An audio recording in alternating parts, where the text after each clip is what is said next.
جاہز المولود 160 ہجری بمطابق 776 عیسوی، المتوفی محرم 255 ہجری بمطابق دسمبر 868 عیسوی یا جنوری 869 عیسوی۔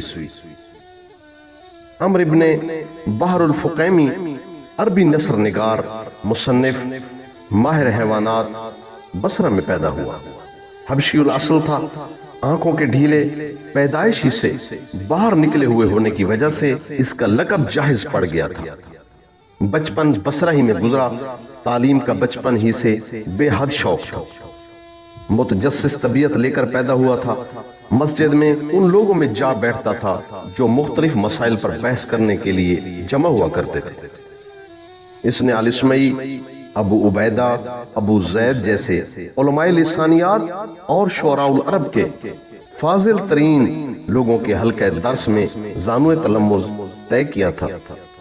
ذہانت اور شوق نے اسے بچپن ہی میں معتزلہ اور امراء کے حلقوں سے روشناس کرا دیا تھا۔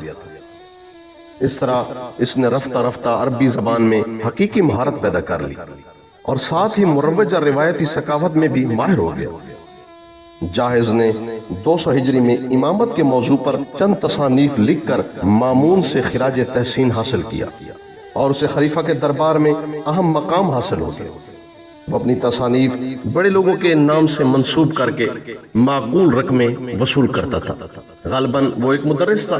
یہی وجہ ہے کہ متوکل اسے اپنے بچوں کا اتالیق مقرر کرنے کا خواہش مند تھا، لیکن وہ اس کی بدصورتی کی بنا پر یہ خدمت اس کے سپرد نہ کر سکا۔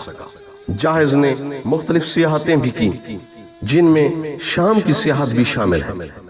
قیام بغداد کے دوران میں اسے علم کے بیش بہا خزینے سے استفادہ کرنے کا موقع ملا۔ زندگی کے آخری حصے میں فالج سے اس کا آدھا حصہ مفلوج ہو گیا تھا۔ وہ بغداد سے بصرہ واپس لوٹ آیا تھا، جہاں اس نے وفات پائی۔ جاہز کی مشہور تصانیف میں سے کتاب الحیوان 7 جلدوں پر مشتمل ہے۔ نیز کتاب البیان و تبیین کے علاوہ اس کی تصانیف کی تعداد 200 کے قریب ہے۔ کتاب شاہکار اسلامی انسائکلوپیڈیا صفحہ 629 اور صفحہ 630۔